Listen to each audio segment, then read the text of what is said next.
Ever wonder what really happens when that Power App tries to send business critical data to someone's personal Dropbox? If you think DLP is just for emails, you're only seeing half the picture.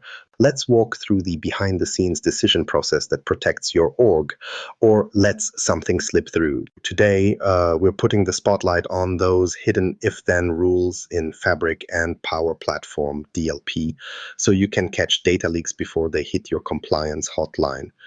Why DLP still fails, the blind spots nobody talks about. If you've ever watched your DLP dashboard glow green only to have a compliance officer email you about a leak, you know the feeling? Most folks check off every box, set their policies, and assume the job's done. Set and forget is tempting. But Fabric and Power Platform aren't playing by the same old rules, and the gaps are where real headaches start. Here's the uncomfortable part. You can build the tightest rule set and still miss the blind spots because the world doesn't run on policy checklists. The minute you turn your back, someone finds a brand new connector. It could be a gleaming SaaS that marketing needs right now, or a shadow IT solution that popped up because someone wanted to automate a simple task. Suddenly, what looked like a well-fenced garden is wide open. There's no warning bell. Most DLP policies are built around what's already in use, existing email rules, known platforms, common connectors. When Power Platform or Fabric introduces a fresh connector or integration, it can quietly slip into your environment like it was always supposed to be there. Admins review new connectors occasionally, but the truth is most businesses add them way faster than anyone reviews risk. Shadow IT isn't just a buzzword for rogue USB sticks. With platforms like Power Apps making it easy for anyone to build a solution, business teams are wiring up apps and automations on the fly. Their goal is speed and results, not risk reduction. If you've never checked which flows connect between business and personal accounts, you might be shocked by what's humming in the background. Someone links their Power App to a personal OneDrive or Gmail, and sensitive data quietly slips out the back door while your DLP scanner is still looking at outbound email. A personal favorite, and not in a good way, is the finance app that looks innocent but is sharing reports to someone's Dropbox. It happens so fast you don't see it until the wrong set of eyes gets an invoice or a payroll export. These are the "it won't happen to us" stories you hope to avoid, but they're everywhere. Research over the last few years has started confirming what many admins already guessed. The leak rarely sneaks out through the obvious major channels. Instead, it trickles out through connections no one mapped, integrations that seemed harmless, or flows built 6 months ago by a team that's already moved on. There's another underappreciated wrinkle here: environments. Organizations spin up multiple Power Platform or Fabric environments for dev, test, and production. That's best practice, right? But data moves between them more often than anyone thinks. When someone exports data from production into a lower environment for testing, what's monitoring that flow? If those environments aren't governed equally, you've just built your own gray zone. The old assumption that policies cover everything inside the platform falls apart the minute data lands in a half-locked sandbox or low-priority dev workspace. Admins predictably focus on the obvious paths. Email, locked down, known risky connectors, grouped. But those little handoffs where business data slides from one approved platform to another before stepping outside are where the trapdoors hide. Many policies assume all business-grade connectors are safe, but that breaks the moment a custom connector built last quarter for a side project punches a hole you never noticed. Or someone in HR uses a business-grade connector that quietly supports public API calls out to the internet, bypassing the data boundary you thought was solid. The trickiest part? Most of us learn about these risks retroactively. If you've ever had an internal audit produce a data flow report that didn't match your beautiful DLP configuration, you know exactly what I'm talking about. The audit doesn't care how many controls you set. It cares about where the data actually goes. The disconnect hurts the most when the data is only a hop away from a personal account or unmanaged service, and nobody realized it until the records request lands on your desk. The risk isn't where you expect it, so finding it in the dashboard is almost impossible. The ugly truth is that the real leak is almost never the one blinking red in your policy summary. It's that invisible connection hiding between the official and the forgotten that lets sensitive info walk out without a trace. Fabric and Power Platform make it incredibly easy for non-IT users to stitch tools together, so a DLP policy built on last year's connectors isn't really protecting against today's risk. You might be thinking, great, so where do I even start? Spotting these hidden flows means changing how you look for them. Instead of combing through policies hoping to spot a missed checkbox, you need a way to trace how data is actually moving, who is connecting what, where it's ending up, and which connectors are even in use across environments. The biggest win comes from mapping those gray areas you never mapped before. Because until you see every flow between those platforms and connectors, you're only seeing half the blind spots that actually matter. And that brings us to the next challenge. How can you spot and map these invisible flows, those harmless connections, before someone else catches them for you? Mapping the maze, if-then scenarios that make or break your policy. Let's throw out a scenario. You've got a Power App, and what it does is business critical. Maybe it processes payroll, maybe it tracks customer invoices. Now imagine a user adds their personal OneDrive as a connector. At first glance, it seems innocent enough. They just want to save a backup. But what's actually happening under the hood? The app suddenly turns into a bridge, one side anchored in your carefully guarded business environment, the other dangling over a personal cloud account that you have zero control over. Your DLP policy should jump in and slam the brakes, right? Here's where most of us realize that the maze isn't mapped nearly as well as we thought. Across Fabric and Power Platform, every connector, whether it's built-in, custom, or something the marketing team picked up last week, introduces a decision point, and not all of them are obvious. The DLP policy engine tries to treat these like a binary, allowed or blocked, business or personal, but reality introduces about a dozen shades of gray. If you've worked with these systems, you know that small unchecked gaps in logic add up fast. For example, let's say a developer creates a Fabric workspace and, as a test, exports live customer data using some third-party connector to an external SaaS they're trialing. Was your DLP set up to even recognize that connector as a risk? Many aren't, and the first sign of trouble is after the data's already been shipped out. The challenge compounds when environments overlap.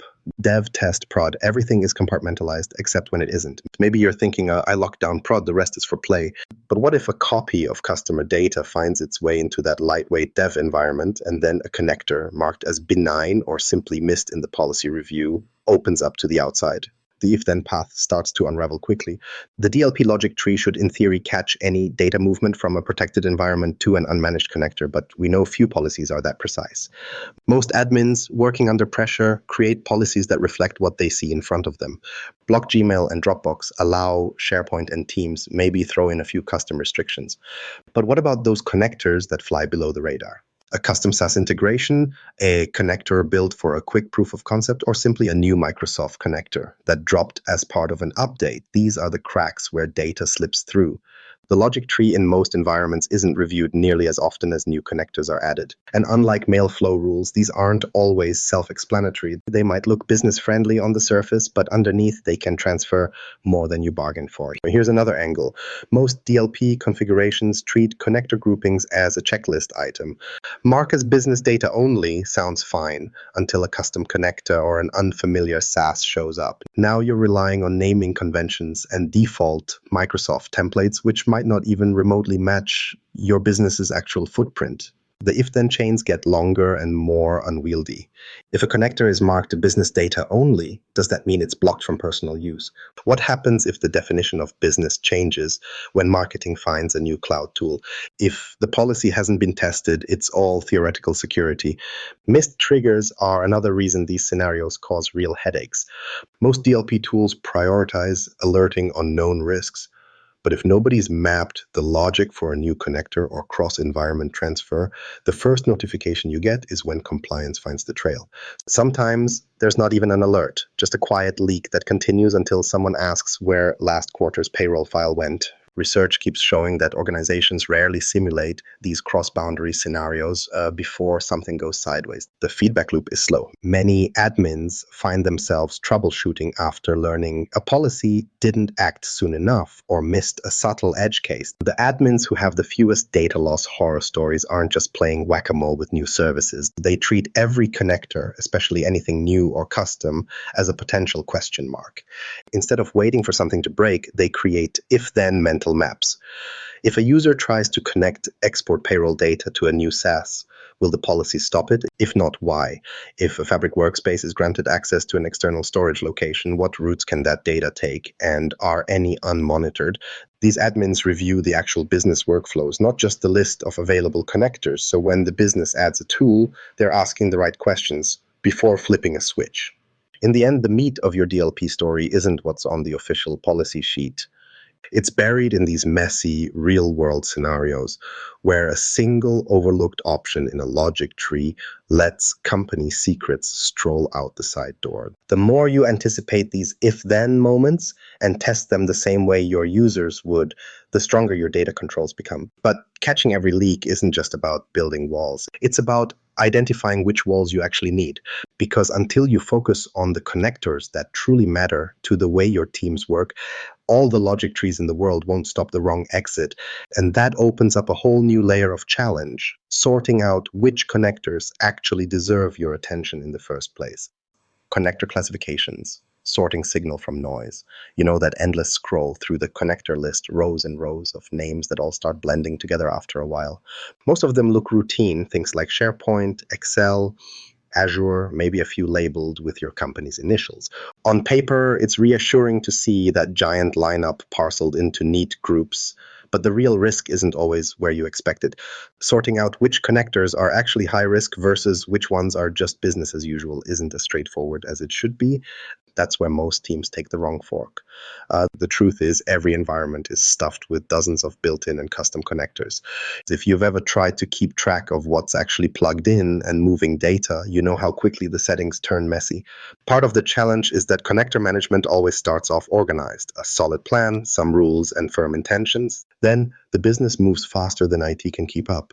It isn't just about what the connectors do, but also what they could do, depending on how users set up their flows. A connector to OneDrive for Business might look innocent when it's set for internal use, but with a single misclassification or one overlooked configuration, that same connector could start leaking sensitive documents to unmanaged locations.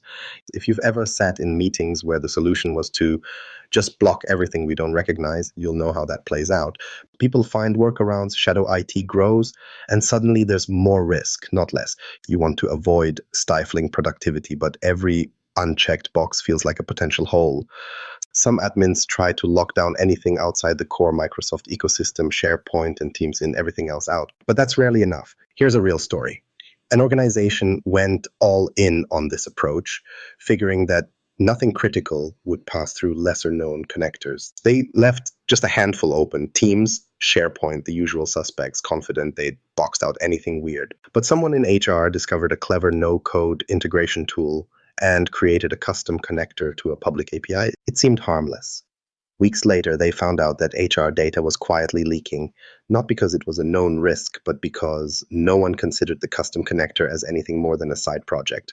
The fallout wasn't pretty, and it underlines that connectors aren't all created equal, but also can't just be handled with blanket yes or no rules. Microsoft hands you categories for a reason: business, non-business, block. On paper, those categories should simplify your life. In reality, the defaults often fall flat because they don't reflect what's really happening inside your organization. A connector labeled as business might make perfect sense for a finance team, but toss the same connector at legal or R&D and it suddenly looks risky. Some connectors are clear about where your data goes, but plenty hide complexity under friendly names. You might see a business-friendly label, but behind the scenes, that same connector could open doors to external apps, unmanaged services, or APIs that don't fit your compliance profile. It's the connectors that blend in, the ones nobody thinks twice about, that most often create the perfect launchpad for a data leak. Marketing grabs something shiny to hit a deadline. IT spins up a custom webhook for a pilot program. A developer working late finds a SaaS tool, builds an integration, moves on. By the time anyone notices, the connector is humming quietly in production, and it's often not in the monthly review sheet. The platforms don't exactly send you a ping when someone builds or adopts something new. Over time, the connector list balloons, and without someone actively pruning and reviewing it, the noise drowns out the high-risk signals. Recent studies have shown that the smartest approach isn't just about making bigger lists or adding more connectors to a block group. It's about alignment. When connector groups match your real-world business processes, both leaks and user friction drop sharply. That's not just theory, it's lived experience in large enterprises. The teams that actually sit down with business units to map out workflows are the ones who spot the oddball connectors before they become a problem. They learn why a connector is in use, what job it actually does, and which flows are mission critical versus which are just convenience for one user. If you treat connector classification like a rigid to-do list, you end up policing a parade while the clever stuff sneaks down the side street. By building a clearer view, one based on how your people really work, you adjust faster and spot where the journey of your data has changed. Connector risk is rarely static. Today's safe pick can turn risky with a single workflow change or a new feature in the platform. Friction isn't the enemy here, it's ignorance. Understanding how business evolves and how quickly integrations can spin up or shift keeps your classifications current rather than obsolete the moment you finish your review. So the real trick is in the conversation, not just the configuration. Open up a dialogue with your power users, those teams that stand up new solutions and try things before most folks even hear about them. When admins work alongside business process owners, they're not just auditing, they're gaining an insider's map of which connectors fuel actual work and which just pad the options list. This kind of partnership leads to early spotting of risky connectors. And it takes the sting out of blocking something, since you've already explained the real-world reason behind the policy. Connector classification isn't about ticking off requirements, it's about tracing every step your data might take and adapting those categories as the business grows, shifts, and tries new things. A classification system that keeps up with the organization is always going to be stronger than one frozen in the setup phase. Once you've sorted out where the risk really is, though, the next headache is testing it all. How do you roll out new DLP policies that catch the right flows, but don't break the critical ones users depend on every day? Testing without tears, designing adaptive, real-world DLP policies. If you've ever had a Monday where a brand new DLP policy killed 5 of your team's main workflows by breakfast, you already know how brutal testing in production can be. You get that email, someone's fabric automation failed, angry users start pinging IT, and nobody remembers approving the rule that broke half the business. It feels like your choices are either locking everything down until nothing moves or leaving things so loose that you're waiting for the auditor's phone call.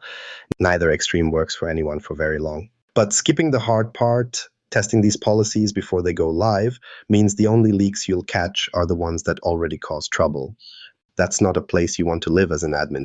Let's talk about what real testing looks like. In Fabric and Power Platform, it's tempting to make changes in production just to see what happens, mostly because there's an urgency to ship solutions and no one wants to slow down the business. But if you've ever flipped the switch on a new rule and watched exports, approvals, and notifications all grind to a halt, there has to be a smarter way to find balance. One scenario comes up all the time.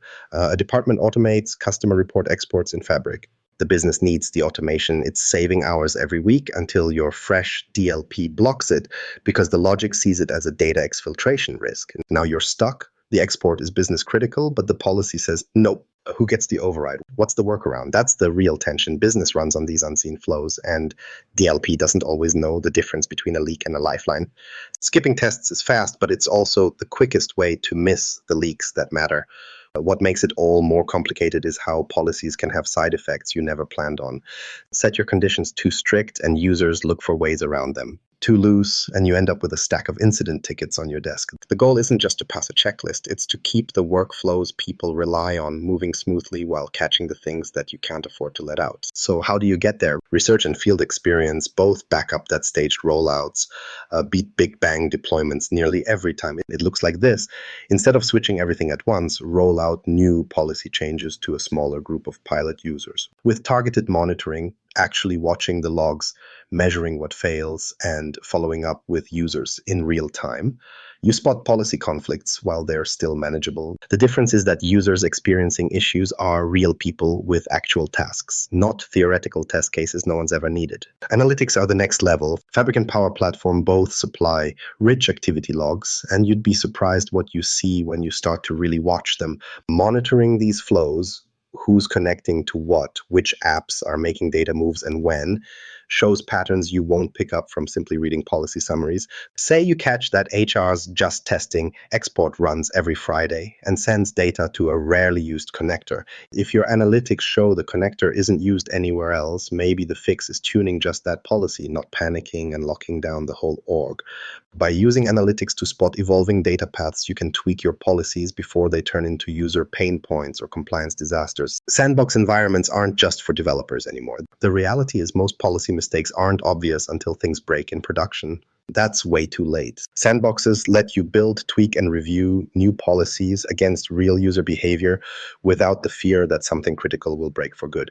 You can simulate legitimate business activities, export test data, try the connectors, run the flows, and see what the rules catch versus what gets through. By testing in a safe space, you actually see where your logic tree makes sense and where it falls apart. It's a lot easier to rewrite a rule in Sandbox than to unwind damage after a rollout. If you want to keep both users and auditors happy, treat policy rollouts as an iterative process. The most successful admins, those with the fewest fire drills, always bring users into the feedback loop. After each round of testing, check which workflows actually broke and ask, did the policy stop a leak or just frustrate the business? Adjust the rules, update stakeholder teams, and make the changes stick before you even touch production. People remember when IT carries a reason with every restriction, not just a blanket note. Testing isn't about getting a pass/fail or a pretty scorecard. It's about designing policies that will stretch, flex, and grow as your business changes shape. When you treat testing as a way to future-proof your DLP, you're not just reacting, you're actively building a defense system that stays relevant. And now that layers of logic and testing are in place, it's worth asking, what's the bigger picture that ties these moving parts together? If you treat DLP as a checkbox task, it will catch yesterday's risks, not tomorrow's. The real world moves too quickly for static rules. A system that works adapts as the company evolves, taking into account new connectors, shifting workflows, and the way users actually get their jobs done. Building a mental map, who's moving data where, for what reason, gives you leverage you can't get from policy screens alone. If you're focused only on settings, you'll miss the bigger risks. Thinking in systems means your defenses can change as fast as your environment. The smartest admins never stop fine-tuning.